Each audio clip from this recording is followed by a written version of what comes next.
Selamat datang kembali di pembahasan mendalam kita.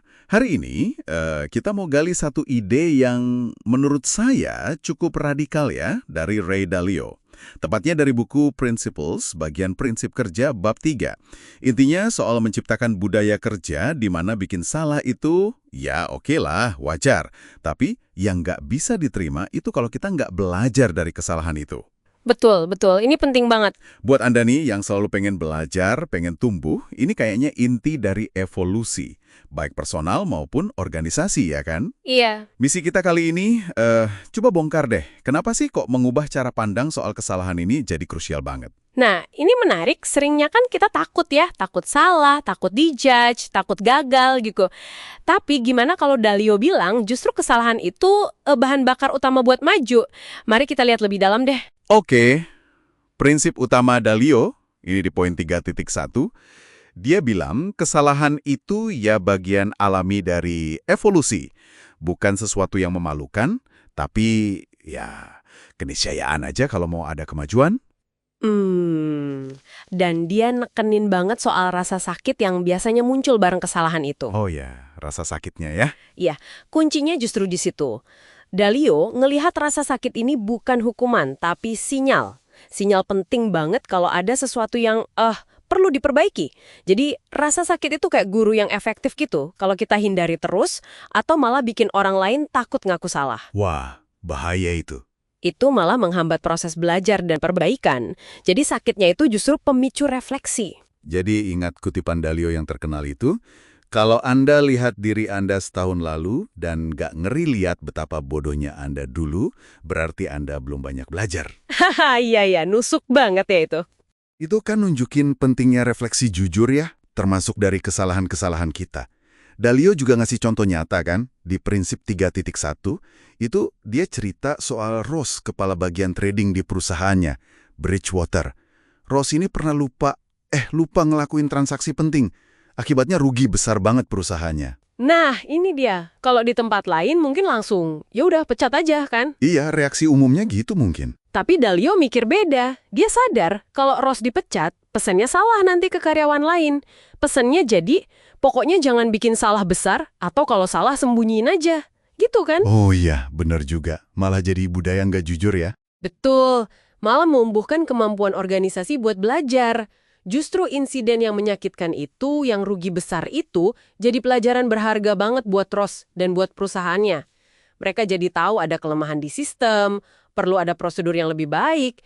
Nah, ini inti dari istilah Dalio gagal dengan baik atau fail well. Fail well ya? Iya, artinya kita ngalamin kegagalan yang mungkin sakit, tapi pelajarannya itu besar banget, dan kita nggak sampai keluar dari permainan gara-gara itu. Ini bukan soal lembek ya, tapi soal cerdas aja ngelihat jangka panjangnya. Oke, jadi clear ya, ini bukan berarti kita boleh ceroboh atau asal-asalan. Bukan itu. Tapi lebih ke arah menciptakan lingkungan yang aman secara psikologis, prinsip 31B itu. Jadi orang merasa aman buat ngakuin salah, ngakuin kelemahan secara terbuka gitu. Persis. Dalio bahkan bilang kita harus mencintai kesalahan. Agak aneh ya kedengerannya. Iya. Tapi maksudnya bukan cinta sama kesalahannya itu sendiri ya, tapi cinta sama kesempatan emas buat memperbaiki diri dan sistem yang muncul karena adanya kesalahan itu. Setiap kesalahan itu data berharga. Nah, ini penting. Tapi ada penyeimbangnya juga kan? Wajib. Toleransi sama terjadinya kesalahan itu harus diimbangi sama sikap yang nggak toleran sama sekali, sama kegagalan belajar dari kesalahan itu.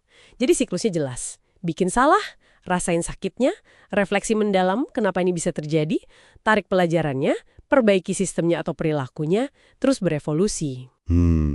Jadi ada proses aktifnya ya? Iya.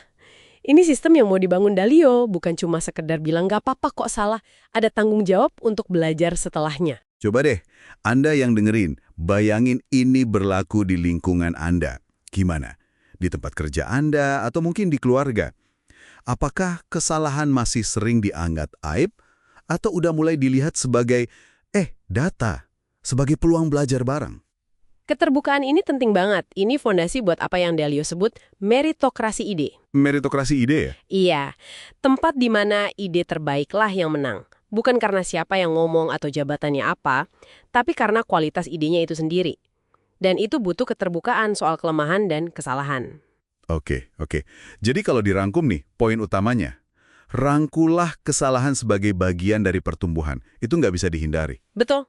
Fokusnya jangan di menghindari kesalahan mati-matian, tapi gimana cara ini memaksimalkan pembelajaran setiap kali kesalahan itu, ya kejadian aja. Budaya yang kuat itu bukan yang nggak ada kesalahan, tapi yang memastikan setiap investasi dari kesalahan, rasa sakitnya, kerugiannya, itu nggak sia-sia. Pelajarannya diambil. Nah, pertanyaan refleksi nih buat Anda bawa pulang. Coba ingat-ingat kesalahan terakhir yang Anda buat atau mungkin Anda lihat orang lain buat. Bisa nggak Anda lihat itu bukan sebagai kegagalan total, tapi sebagai, yaitu tadi, data. Pelajaran spesifik apa sih yang sebenarnya ada di situ? Buat langkah evolusi Anda atau tim Anda selanjutnya. Wah, menarik banyak buat direnungkan. Terima kasih banyak sudah menyimak pembahasan mendalam kita kali ini. Sama-sama. Sampai jumpa di kesempatan berikutnya.